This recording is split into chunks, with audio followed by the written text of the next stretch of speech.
have been doing a lot of chitter-chattering about digital products and low-cost offers and things like that. And there's a reason for that. I've got a whole bundle coming at you for Black Friday to teach you how to do all the things, and I will link the waitlist below.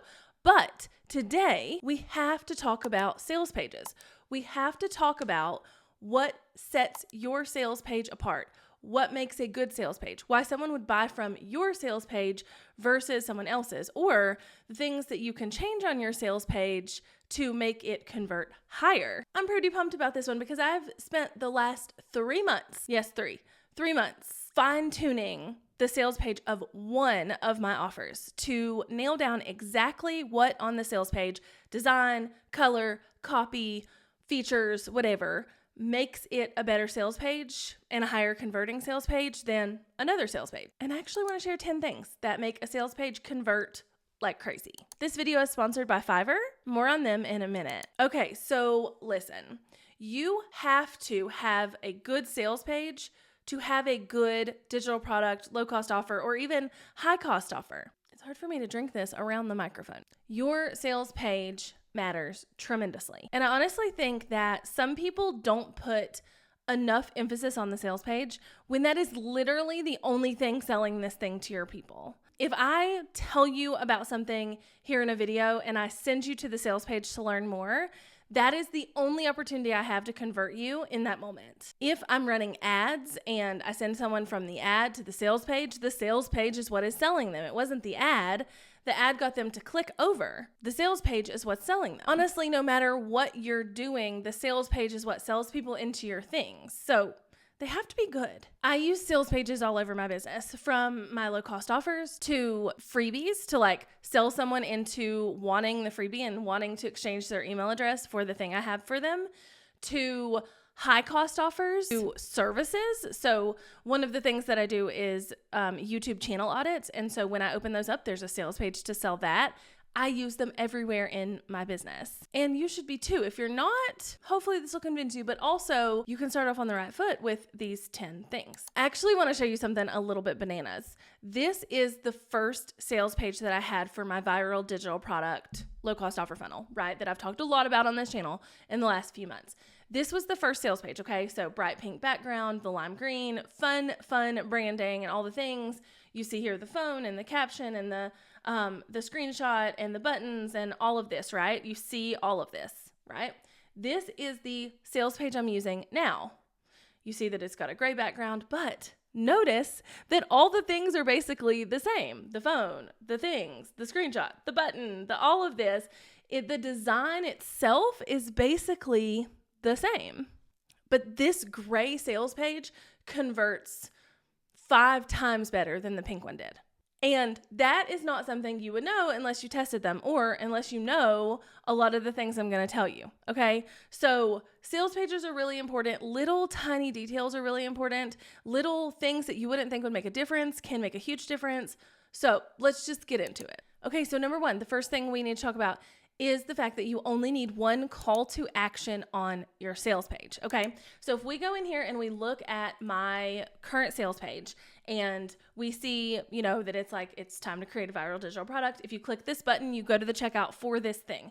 If you click this button, you go to the checkout for this thing. If you click this button, you go to this checkout for this thing. There is nowhere on this page where you can go anywhere else. There's not a button that takes you to my Instagram. There's not a button that takes you to my YouTube channel. There's not a button that takes you to my homepage of my website. There are no buttons that take you anywhere except for the checkout page.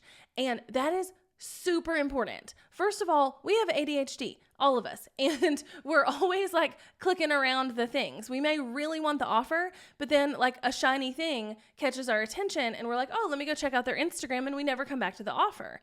But also, you don't want to give people too many choices. I see this all the time. I was watching YouTube last night with my husband. He watches like these like weird like Western cowboy channels. And so I wasn't technically watching with him. He was watching it in the bed and I was scrolling my phone, but I was like kind of listening. And the guy at the end of the video was like, watch one of these 2 videos, plus subscribe and like, and you should go check out my website. And I said in the moment, I was like, oh, too many calls to action, homie. Too many calls to action. That's exactly what I would say to somebody who had a sales page that had anything else on it where somebody could go. And let me give you an example. I don't have any on my actual like sales pages because I have been doing this for so long, but I know people do all the time. Like I just helped critique someone's freebie page in my Next Level CEO group. And I was like, get everything else off this page. What a lot of people will do is they will go into their website and they will just make a page and embed like a checkout page or whatever in that page. And so they still have like all these menu items up on their page. And then their sales page is like down here. That is not something we need to be doing. Now, this is a checkout page on my website where I'm selling templates outside of a funnel.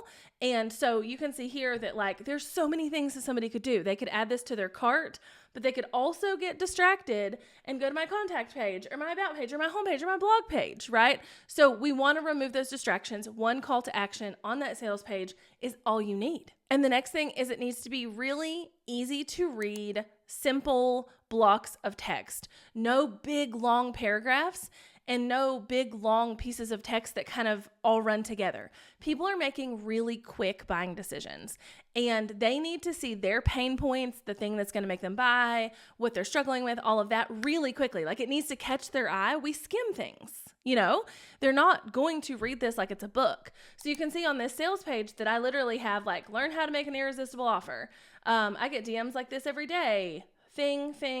One thing here, one thing here, one thing here. No big groups of text.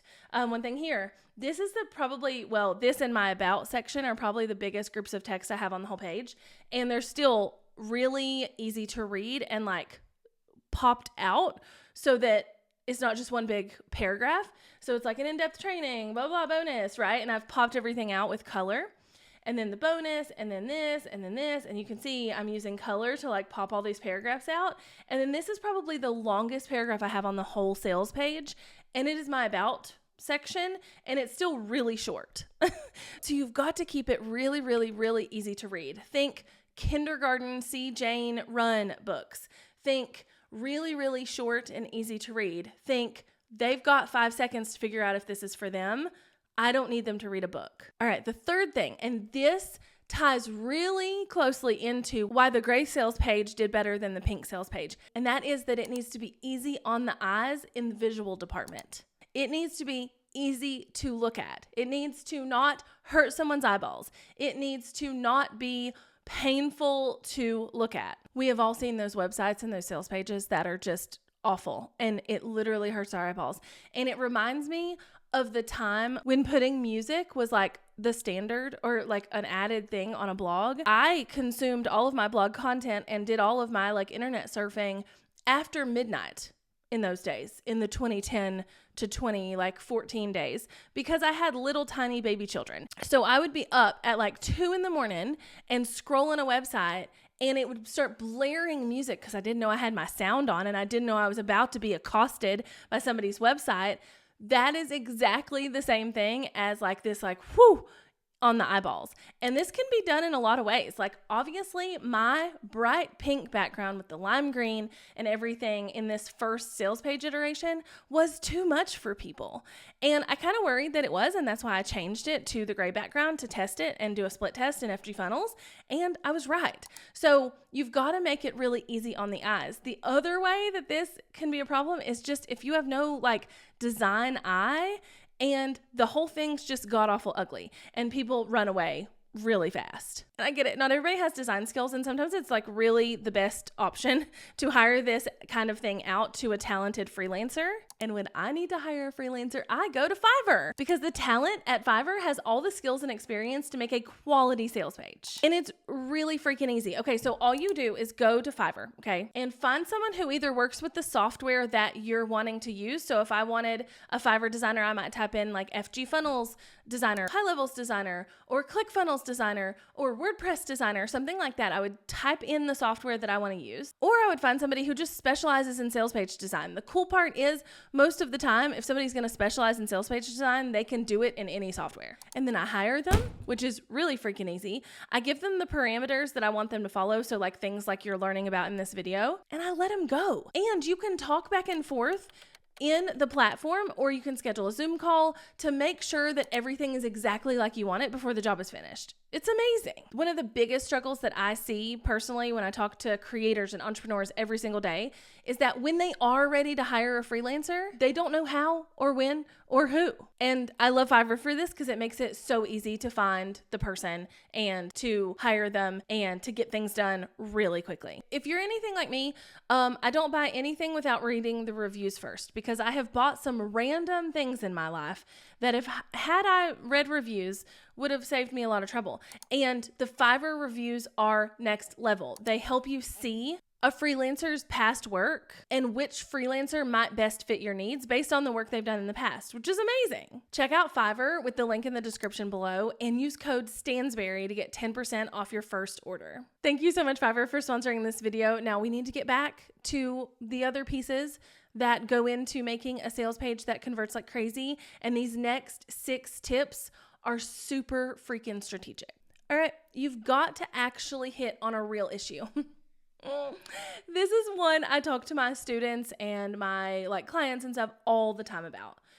A lot of times people will fluffify their sales page, and it'll just be like, I'm going to help you be a better CEO, or I'm going to help you do this one thing better, and things like that. And that is not strategic. You've got to make this a really strategic, specific one problem that you're solving. It can't be something that it is so abstract and so subjective that people don't really know what they're buying. And something that I see all the time is that the person creating the sales page and the offer are so far into the offer or into the thing or into the way they want to teach it that they don't think about what the person on the other side actually wants. So the copy and things like that are what the salesperson, what the person selling the thing wants to talk about, but it's not actually what the person on the other end needs to hear to buy it. This next one's a big one, and that is visuals of the kind of results they want to see. So here on my sales page, you can see just right back to back, I have 2 different visuals. One is my visual. So hey, I made $17,533 in one day from a digital product, and let me show you this chart. And then 2 is a screenshot from a student of mine who made $222 the first day of her digital product being for sale with a really, really small audience.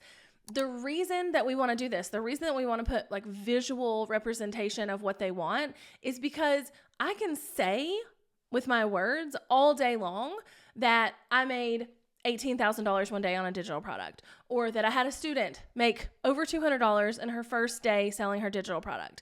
But without visual proof, unfortunately, we live in a world where people lie all the time. And so if we can visually show someone that something is actually possible, it is really impactful. So I'm actually in the middle of building the sales page for my Black Friday offer that I've talked about.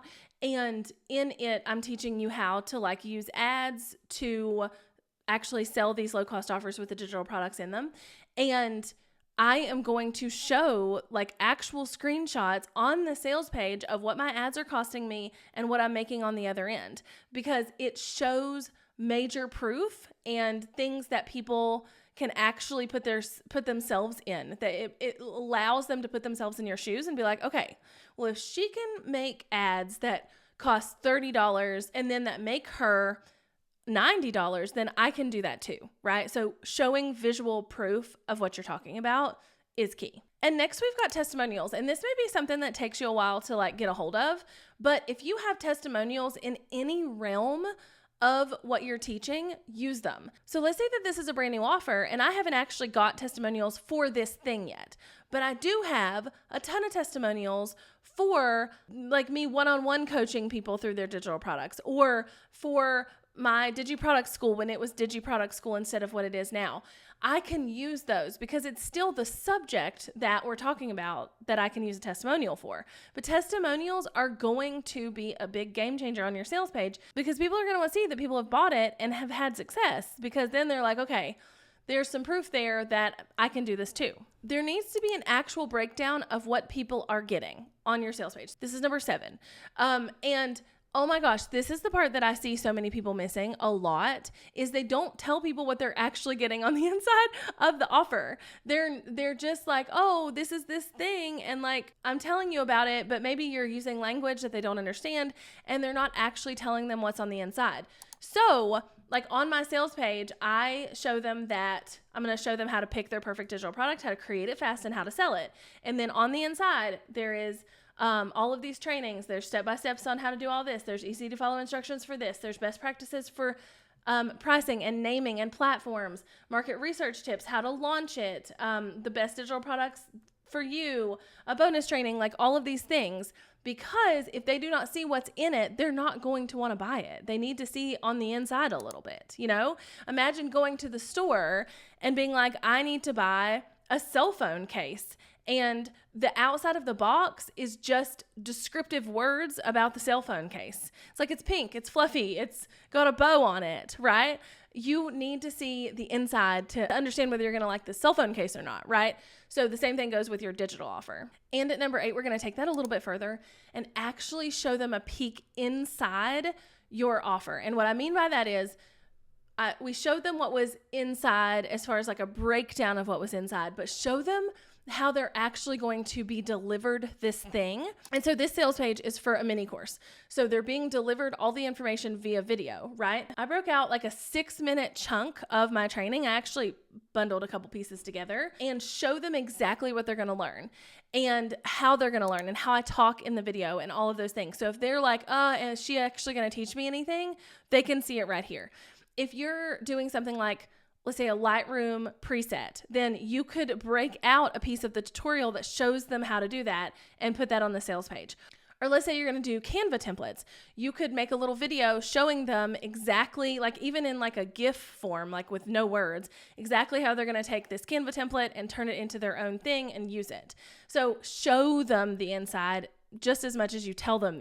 Okay, so we're down to our last 2 things. All right.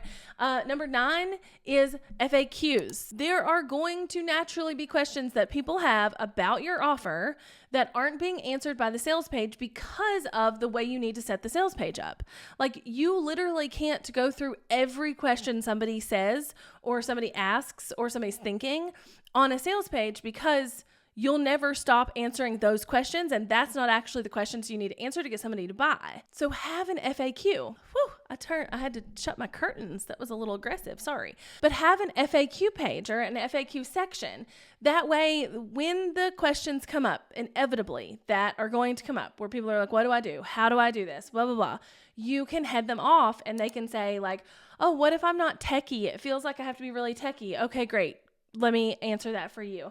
I don't really know what my digital product should be. Okay, great. Let me answer that for you. So you can head off a lot of those questions. And the last thing is to intro yourself. Most of the time, someone's coming to a sales page knowing you already, right? But there are times when they don't. Let's say they're coming from ads or they just watched you on YouTube and they don't really know why you're an expert in this thing, but they came to your sales page, or they just saw an Instagram reel, or they just heard you on a podcast, or like anything, right? You can take a few sentences on your sales page to introduce them to you, to get them to understand who you are, what you do, why you're an expert, why you're selling this thing, etc. And make sure that this little intro to you, again, isn't too long, because we want to like not make it too hard to read, but also hits on their pain points of this particular offer. Like my intro for an offer about digital products is probably going to be different than my intro for an offer about YouTube because they need to know different parts of me. I started selling digital products in 2015. I make most of my money with digital products now versus if they're coming to a sales page for like a YouTube offer, I can talk about how I started on YouTube in 2016. I really didn't grow much. And then I grew from like 1,500 subscribers to 30,000 subscribers in the first year, blah, blah, blah.